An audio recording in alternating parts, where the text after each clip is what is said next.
न्यूनतम समर्थन मूल्य पर बहुत लोग बहस करते हैं।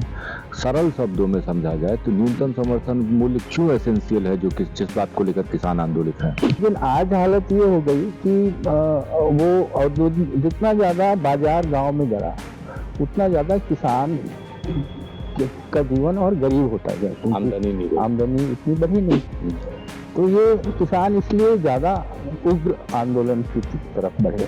तो ये आंदोलन जारी रखेंगे आप लोग? देश में एक बार फिर से किसान आंदोलित है। किसान आंदोलन को लेकर पूरे देश में गर्माहट बनी हुई है और जो पिछले बार टकराहट जैसी स्थिति बनी थी, वो टकराहट आज तक कायम है, खास करके न्यूनतम समर्थन मूल्य को लेकर। हमारे बीच में है किसान नेता अनंत कश्यप जी, हम उनसे बातचीत करते हैं। कश्यप जी, अभी भी कॉन्फ्लिक्ट बना हुआ है किसानों और जो वर्तमान में जो सरकार है उसके बीच। कॉन्फ्लिक्ट क्या बना हुआ है? सरकार ने, प्रधानमंत्री ने खुद किसानों से माफी मांगते हुए कहा था कि आप आंदोलन खत्म कीजिए और हम आपकी मांगों को से सहमत हैं और बहुत जल्दी हम एक कमेटी बना के आपकी मांगों को पूरा करेंगे। तो कानून वापसी की तो बात थी, वो तो अब कानून लागू नहीं किया है उन्होंने, लेकिन जो सबसे बड़ी और प्रमुख बात थी वो ये है कि न्यूनतम समर्थन मूल्य पे कानूनी गारंटी, मैंने संसद से ये कानून पास हो जाए कि जो न्यूनतम समर्थन मूल्य सरकार तय करती है वो सारे देश में एक जैसा होगा और उससे कम में चाहे निजी खरीद हो चाहे सरकारी ना हो सके। जी, न्यूनतम समर्थन मूल्य पर बहुत लोग बहस करते हैं। सरल शब्दों में समझा जाए तो न्यूनतम समर्थन मूल्य क्यों एसेंशियल है, जो कि जिस बात को लेकर किसान आंदोलित हैं।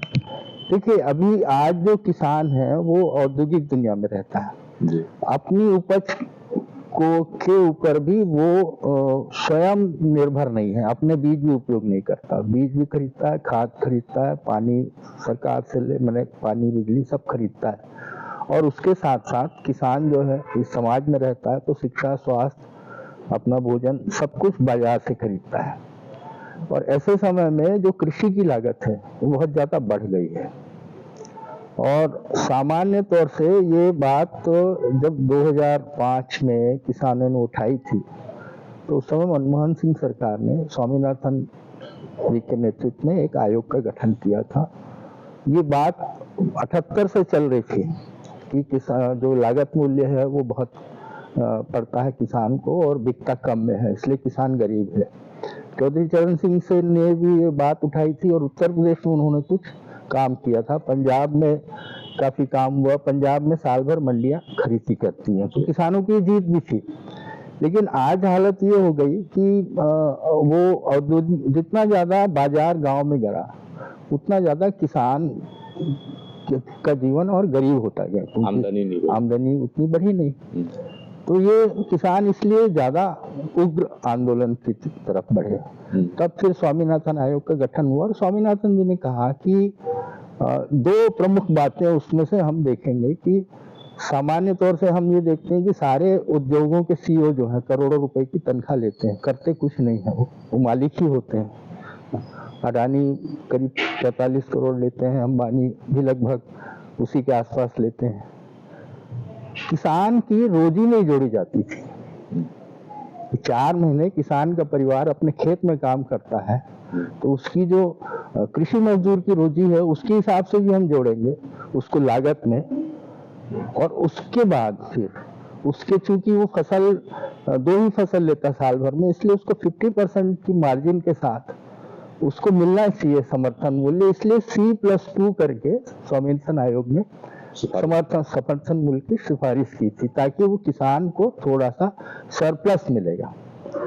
तो सब सहमत हैं इस पे, लेकिन उस पे कानूनी गारंटी कोई देने की पिछली बार जो केंद्र सरकार ने कहा था कि हम इस पर विचार करेंगे, उससे उस दिन से लेकर आज दिन तक कुछ नहीं हुआ क्या? उस दिन से आज दिन तक 2 घटनाएं हुई। एक तो ये है कि सरकार ने कमेटी का नाम घोषित किया और उसमें किसानों से कहा आपने 2 प्रतिनिधि भेजिए, किसानों ने 2 प्रतिनिधि भेजे, कमेटी ने कहा कि आपके साथ मिलकर बैठक हुई, उसके बाद से कोई बैठक नहीं हुई है जी। और उस कमेटी ने भी कोई रिपोर्ट सरकार को नहीं दी। तो मुख्य विरोध इसी बात को लेकर, इसी बात को है कि सरकार ने बार बार वादे किए और खुद मोदी जी जब प्रधानमंत्री नहीं थे तो उन्होंने किसानों से आह्वान किया था कि आप इस देश को बंद कर दीजिए। तो आज हम उनसे यही कह रहे हैं कि भाई आपने बार बार वादा किया, उस वादा को निभाइए, और इसलिए किसान फिर से दिल्ली की तरफ कूच कर रहे हैं। जो एमएसपी लीगलाइज करने की बात हो रही है, हाँ, तो लीगलाइज हो जाने के बाद की परिस्थिति और जब लीगलाइज नहीं है तो इन दोनों में क्या फर्क है? अभी जैसे छत्तीसगढ़ में 3100 रुपए धान का मिल रहा है, हमारे पड़ोसी किसी राज्य को भी 1600-1700 भी नहीं मिलता है। उड़ीसा, बिहार, उत्तर प्रदेश का कुछ हिस्सा लगता है, मिर्जापुर, सोनभद्र जिला वगैरह भी, वहाँ भी नहीं मिलता। अब वो लोग यहाँ लेके आके बेचते हैं। महाराष्ट्र भी हमारे से लगा हुआ है, वहाँ के लोग भी यहाँ ला के धान बेचते हैं। हमारी सरकार बार बार कहती है कि जो तस्कर हैं उनको हम रोकेंगे, ये सब चीजें होती हैं। ये सब बंद हो जाएगा, किसान की तकलीफ भी बंद हो जाएगी। दूसरी चीज ये है कि सिर्फ धान का नहीं है, सिर्फ अनाज का नहीं है, इसमें करीब 42 जिन्स शामिल है, कृषि उत्पाद है, दलहन भी है, मोटे अनाज भी हैं, सब्जियां भी हैं, जैसे आलू, प्याज, खासतौर से लहसुन, इस तरह की सब्जियां हैं। एक छोटा सा उदाहरण दूंगा, अभी हमारे रिश्तेदार हैं, उन्होंने मंदसौर में 3 एकड़ खेती की है। वो कह रहे थे कि अभी लहसुन उनके यहाँ मंडी में 40 रुपए है और हम बाजार में क्या भाव खरीद रहे हैं हम देख रहे हैं। तो ये जब कानूनी मान्यता हो जाएगी तो निजी हो कि वो हो, किसान को एक निश्चित रेट मिलेगा, और जब बिचौलिए बाहर जाएंगे तो ग्राहक को भी फायदा मिलेगा। तो किसान जब एमएसपी पाएगा, तो एमएसपी पाने के बाद वो जिन मजदूरों से काम लेता है वहां तक भी राहत पहुंचेगी? वहाँ राहत पहुंचेगी। एमएसपी की कानूनी गारंटी का मतलब होगा कि कृषि मजदूरों के लिए जो दर तय किए हैं उसकी भी कानूनी गारंटी बनेगी।